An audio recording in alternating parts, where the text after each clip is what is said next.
Bueno, y ahora abrimos una ventana, pero en este caso particular a Europa, porque queremos saber lo que pasa allí en el viejo continente. Y qué mejor que hacerlo de la mano del doctor Marcelo D'Aloisio. Doctor, buenas tardes, ¿cómo le va? ¿Cómo está usted? ¿Qué tal, Jorge? Un placer enorme reencontrarme contigo a esta hora de la jornada. Muy buenas tardes para vos, para todo el equipo y todos los amigos televidentes. Bueno, para mí también es un gran placer, ¿eh? Es un Gracias. gusto realmente. Bueno, Marcelo, nosotros tenemos aquí, por lo menos en el centro del país, una jornada realmente linda, agradable, con buena temperatura, con cielo despejado, con algo de viento. Lo que queremos saber, antes de comenzar con el desarrollo de la información, es cómo está el tiempo allí en Roma. Bueno, temperatura baja, yo diría casi de invierno y no otoñal, a Ujú. pesar que falta mucho para que arranque el invierno, ¿no? 9 grados centígrados a las 8 de la noche con 31 minutos, 84% de humedad. Hoy hemos tenido un solcito muy livianito, como si en realidad no hubiera estado presente, pero bueno, esperemos que tengamos un fin de semana agradable, Ujú. por más que las temperaturas ya sean bastante bajas en estas latitudes geográficas, ¿no? Bueno, perfecto. Bueno, Marcelo, comenzamos hablando acerca de lo que ha ocurrido en la cumbre del Mercosur, de este acuerdo que ha firmado el Mercosur con la Unión Europea, un acuerdo de libre comercio. Ahora, bueno, lo que falta es la aprobación, por supuesto, allí en Europa. Nos preguntamos cómo ha repercutido este avance registrado recientemente aquí en Uruguay, allí en Europa, teniendo en cuenta que hay algunos sectores, por ejemplo Francia, que no estarían muy de acuerdo con lo que se acaba de firmar. No, absolutamente. La estamos viendo a Ursula von der Leyen, por donde nos demos vuelta, o sea, la presidenta de la Comisión Europea que ha Sí. estado en Montevideo. Ahí la estamos viendo en pantalla, estimado Jorge, ¿no? ¿Qué se está diciendo por aquí? Que este tratado implica un paso muy importante después de 25 años de negociación y luego de varios traspiés por los planteos europeos en temas ambientales, ¿no? Vos hacías muy bien en recordar que ahora este tratado que ha sido firmado en Montevideo tiene que ser ratificado por el Parlamento Europeo en Estrasburgo y por los congresos de los 4 miembros de Mercosur. Ujú. Sin embargo, claro, hay gente que está a favor y hay gente que está en contra en esta zona del mundo. Los que están a favor son varios países, por lo menos 11 de los 27 que hacen parte de la Unión Europea. Los otros tienen, digamos, alguna postura equilibrada.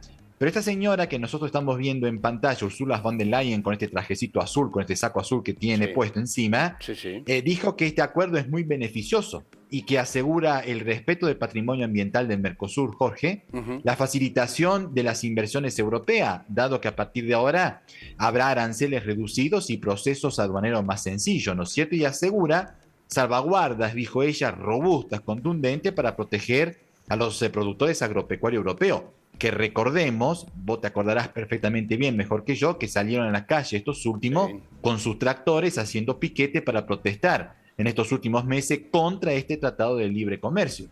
Y aparte acá, aquellos que están a favor, no se olvidan que nos vamos a encontrar de frente a un mercado compuesto por 700 millones de consumidores que tendrán más opciones y más productos entre los que elegir, ¿no? Sí. Bueno, vos hablabas de Francia que está en contra. Sí, Francia es el único país a través del presidente Emmanuel Macron que no quiere saber nada de este tratado de libre comercio, porque él salió diciendo que serán los agricultores europeos los más afectados por la importación de productos sudamericanos que a juicio de él no respetan las mismas normas ambientales, sanitarias, sociales que se respetan por acá en Europa. O sea, él está convencido de que no nos encontraríamos de frente a una igualdad de condiciones, que estaríamos de frente a una competencia desleal. Pero bueno, una opinión que respetamos. Ujú. Creo que ahora lo que deberíamos hacer es esperar que llegue la ratificación de este tratado por el Parlamento Europeo y por los congresos sudamericanos de estos 4 países miembros de Mercosur y veremos luego en la práctica si será beneficioso para ambas partes del Atlántico, Jorge, ¿no Ujú. es cierto?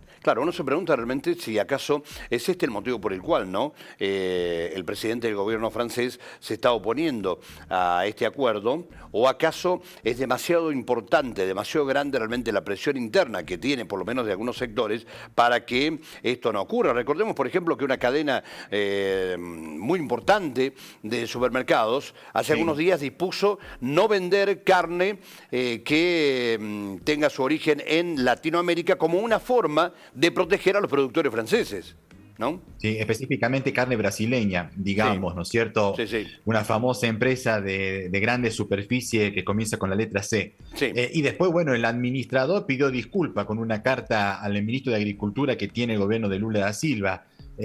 poniendo en evidencia que no querían discriminar a nadie. Acá hay preocupación, sí, es verdad lo que vos decís. Macron tiene una presión por parte de los agricultores franceses. Francia es una potencia agropecuaria a nivel mundial. Pero bueno, digamos, preguntémosle en cambio a los productores, digamos, de automóviles franceses, sin hacer las marcas, ¿qué piensan Sí. ellos de este tratado de libre comercio? Porque van a poder, en definitiva, exportar autos sin ningún inconveniente y pagando poco aranceles o hasta inclusive nada al mercado sudamericano, ¿no es cierto? Como para hacer ejemplos concretos. Por eso yo digo, hay que ser evidentemente cauteloso y esperar pasar a la práctica para hacer un balance que siempre se hace en el después, no antes, Ujú. ¿no es cierto? Ujú, ujú. Así es. Claro, y uno se pregunta realmente detrás de todo esto, ¿no? ¿Cuál será el interés mayoritario? Por un lado, buscar la manera de vender la mayor cantidad de productos de Europa al Mercosur o mantener una balanza equilibrada y que ocurre exactamente lo mismo por parte del Mercosur hacia Europa, ¿no?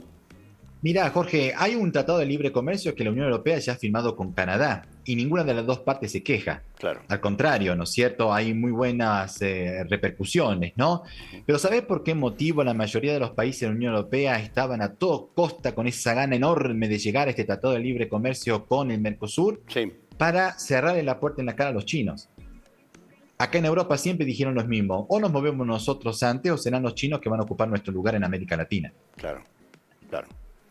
Por eso entonces crees que de alguna manera hoy estamos frente a esta firma de este acuerdo, después de 20, 25 años. De mi parte, sin duda, porque en estos últimos 25 años China ha aumentado su influencia en cada rincón del mundo, inclusive en el Mercosur y en América Latina. Y los europeos nos quieren perder de cuota de mercado, como no podría ser de otra manera. ¿No Sí. es cierto? Por eso el apuro Y estamos hablando de 700 millones, ¿no? Un número realmente de importante. consumidores, Una cuota de mercado realmente absolutamente. importante. Totalmente, uno de los mercados más grandes del mundo. Así que bueno, esperemos lo mejor para los productores argentinos de América Latina y también para los europeos, porque se Ujú. generan puestos de trabajo tanto de un lado como del Sí, otro sí. del Atlántico, ¿no es Bueno, cierto? y ojalá que realmente todo este tipo de acuerdos que se firman terminen finalmente repercutiendo en una mejor calidad de vida para todos los habitantes en general, ¿no? Y no solo No, para sí. algunos sectores, ¿sí? No, no, absolutamente, absolutamente. Bueno, pero si hablamos de agricultura, si hablamos de industria, estamos haciendo referencia a sectores productivos que generan puestos de trabajo, ¿no es cierto? Ujú. Así que bueno, esa es la esperanza que todo el mundo tiene, tanto acá en Europa, donde no es todo color de rosa, no, tampoco estamos en un momento para tirar manteca al techo, Claro. evidentemente, estimado Jorge, en esta parte del mundo, ¿no? Como también para los consumidores, para los ciudadanos sudamericanos y fundamentalmente argentinos, esperemos lo mejor. Ujú. Yo tengo, digamos, esperanza y soy optimista desde este punto de vista a diferencia del presidente Macron, que tiene otros dolores de cabeza en su país por la renuncia de su gobierno en las últimas horas, ¿no es cierto? Ujú. Bien. El tiempo dirá qué pasa realmente con este acuerdo, si finalmente Europa lo aprueba o no, y después en la práctica qué sucede con el mismo. Bueno, cambiemos de tema, Marcelo. El hecho ocurrió. Se trata concretamente de una resolución judicial que recae sobre la expresidenta Cristina Fernández, actual titular del Partido Justicialista, pero que repercute en distintos lugares del mundo. Y uno de ellos es precisamente Europa. ¿Cómo ven lo que ha resuelto la justicia argentina con relación a Cristina, Marcelo? Bueno, estamos viendo algunos portales, algunos diarios, Radio France Internacional, El País de España, la agencia italiana ANSA, ¿no es cierto? Y hay un común denominador.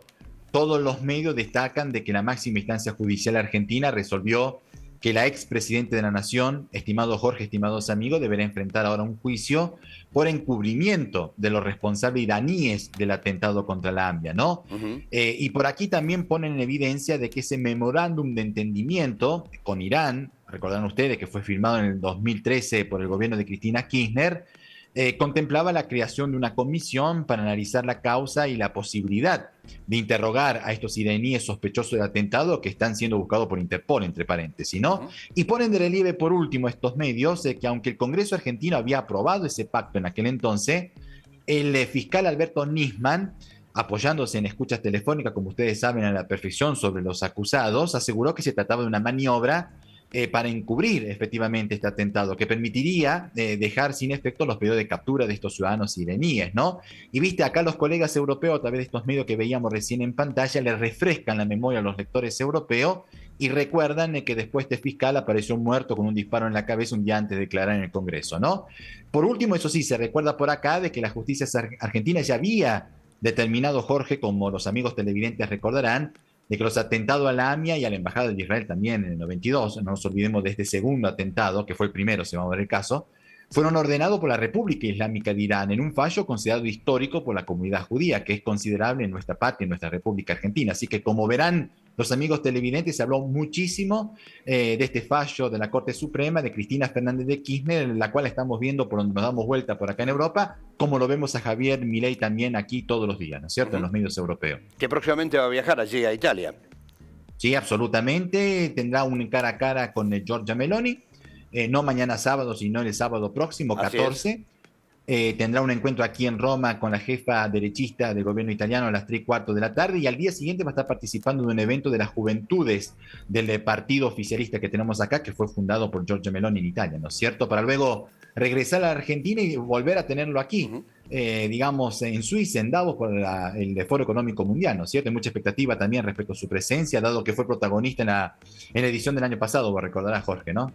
Así es, así es. Bueno, hablábamos recién de el presidente del gobierno francés, de Emmanuel Macron, y tenemos que decir que en un escenario totalmente convulsionado va a designar en los próximos días o próximamente a su nuevo primer ministro. Sí, fue muy duro Macron, ¿no es cierto? Porque él ha acusado a la izquierda y a la extrema derecha de provocar el caos en toda Francia. Ahí lo vemos a Macron en la izquierda con el primer ministro que renunció, Bernier, un hombre experimentado. Tiene 72 años este hombre, una larga trayectoria política a sus espaldas. Recordemos, para aquellos que no se han enterado, digamos que las dos fuerzas extremistas presentes en el Congreso, Jorge, aprobaron una moción de censura contra el Premier. Porque este último quería aprobar por decreto, pasando de alto el Parlamento, fíjense Claro. ustedes, los presupuestos para el año que viene, que preveía, digamos, duros ajustes presupuestarios, un plan de austeridad de 40.000 millones de euros, y para colmo aumento de impuestos por 20.000 millones, una locura. Bueno, según el jefe de Estado francés, según Macron, ambas formaciones políticas no han pensado en la ciudadanía, en el futuro de Francia, presentando esta moción de censura y echando el gobierno a su casa, sino que están pensando en las próximas elecciones presidenciales en el 2027. Macron, que ya dijo que no piensa renunciar al cargo. Este hombre que ustedes están viendo en pantalla, digamos, es un amigo íntimo del kirchnerismo argentino, líder de la extrema izquierda francesa, que quiso que Barnier se fuera a su casa, como también la extrema derecha de Marine Le Pen. Las dos fuerzas extremistas, Jorge, se pusieron de acuerdo en el Congreso para sacarse de encima, digamos, al actual gobierno, que estuvo en el poder solamente 3 meses, un récord de negativo, sinceramente, por lo cual uno espera ahora que el próximo primer ministro que nombre, digamos, Macron, que reemplace a este señor que estamos viendo en pantalla, Bernier, sea un personaje que una las fuerzas políticas presentes en el Congreso, porque lo que necesita Francia es gobernabilidad. Me tomo el atrevimiento y pido 1000 disculpas si subrayo este detalle, ¿no? Sí. Francia, digamos, es un sistema semipresidencial. O sea, los ciudadanos franceses eligen a este señor, al presidente de la República, el cual, bueno, no puede sacar del poder hasta que finalice su cargo. Pero el gobierno, digamos, para que viva, tiene que tener mayoría en el Parlamento. ¿No es cierto? Y Bernier, que él nombró, no tenía, evidentemente, esta mayoría. Y no hay que olvidarse que después de las elecciones que hubo en julio de este año, ¿no es cierto?, el Parlamento quedó muy fragmentado, Jorge, con un partido de la extrema izquierda que tiene muchos diputados, la mayoría de los diputados, pero no la mayoría absoluta, el partido centrista de Macron y después tener la extrema derecha de Marine Le Pen, ¿no es cierto? Ninguno de los tres partidos tiene mayoría para gobernar solito. Así que por eso se necesita que Macron nombre, digamos, a un premier capaz de unir las fuerzas para dar gobernabilidad, digamos, y estabilidad económico-financiera para un país que no la está pasando muy bien, que digamos, eso es cierto, sinceramente. Muy bien. Bueno, cambiamos de tema, ya para ir cerrando todo lo que tiene que ver con la información. Contanos, Marcelo, ¿qué está pasando en París concretamente con la reapertura que tenemos entendido que se va a producir ya en los próximos días de la Catedral de Notre Dame, después de aquel incendio ocurrido en el año 2019? Está todo listo para la reapertura, Jorge. Qué Muy bueno, brevemente, para qué quedarme a bueno. disposición de ustedes, con decirle que la Oficina de Turismo de París prevé que la Catedral Gótica va a recibir entre 14 y 15 millones de visitantes por año. Una cosa impresionante. O sea, se convertiría en el monumento más visitado de Francia, muy por arriba del Museo del Louvre, más que el Palacio Real de Versalles o de la misma Torre Eiffel, ¿no? Ajá. Bueno, los actos oficiales de mañana sábado, digamos, bueno, prevé la presencia de muchos invitados internacionales de lujo, de prestigio, aparte el anfitrión, el presidente Macron, que espero por lo menos durante esas horas se olvide de la política interna francesa. Va a estar presente su colega italiano Sergio Mattarella, la presidenta de la Comisión Europea, la alemana Ursula von der Leyen, que ha estado en Montevideo hasta recién, también el presidente electo de los Estados Unidos, Donald Trump, entre otros. No estará presente el Papa Francisco, pero sí lo estará a través de un mensaje que va a ser leído por el arzobispo de París, ¿no? Y te cuento una curiosidad, si me permitís, ¿no? Sí, por favor. Ahí nosotros estamos viendo al arzobispo de París con el presidente francés Macron mientras visitaban, digamos, ya la basílica restaurada, la catedral. Hubo una polémica porque el gobierno que ha renunciado ahora de Francia tenía una ministra de Cultura de nombre Rachida Dati, que le vino a ella la idea de hacerle pagar a los turistas una entrada, un ticket para poder visitar la catedral. Claro. Porque ella salió diciendo que si vos le haces pagar a cada turista 5 euros de entrada para visitar la catedral de Notre Dame, se recaudarían entre 75 y 80 millones de euros por año, y vos a través de estos recursos salvaría todas las iglesias de París y de Francia. Ustedes vieran. Claro. El arzobispo de París pegó un grito al cielo, no está para nada de acuerdo con esta hipótesis, porque no te cobran, digamos, entrada para visitar la Basílica de San Pedro acá en el Vaticano, no podés cobrar entrada para visitar la Catedral de París, ¿no es cierto? Claro, claro, claro. Sí, de todos modos nos damos cuenta de que ya en el mundo, en varios lugares se ha adoptado esta modalidad, ¿no? La de empezar a cobrar quizás montos muy bajos, pero empezar a cobrar a veces para visitar algunos lugares que son verdaderos íconos realmente. Cosa que... Puedo entender Sí, mira, Jorge, yo puedo entender un museo, vos conocés perfectamente bien Europa, digamos, has estado en Italia y sabés a la perfección, sí, tenés que pagar para entrar en el Museo del Vaticano. Tenés que pagar para entrar en el Pantheon, ¿no es cierto? El Museo de Agripa, acá en la Plaza de la Rotonda, en el pleno centro de Roma. Antes eran 3 euros, ahora te cobran 5. Claro. Efectivamente, pero pagar una entrada para entrar a rezar, quizás en una iglesia, eso me parece demasiado, ¿no es cierto? Pero bueno, lo cierto es que París va a cerrar este año, fíjense ustedes, con un aumento considerable de turistas. Se habla de 37 millones de visitantes respecto a los 23 millones del año pasado. Por supuesto, no depende de la reapertura de Notre Dame, sino porque no hay que olvidarse que durante este año se disputaron los Juegos Olímpicos de París, ¿no es cierto? Sí, de todos modos, bueno, un aumento considerable, ¿eh?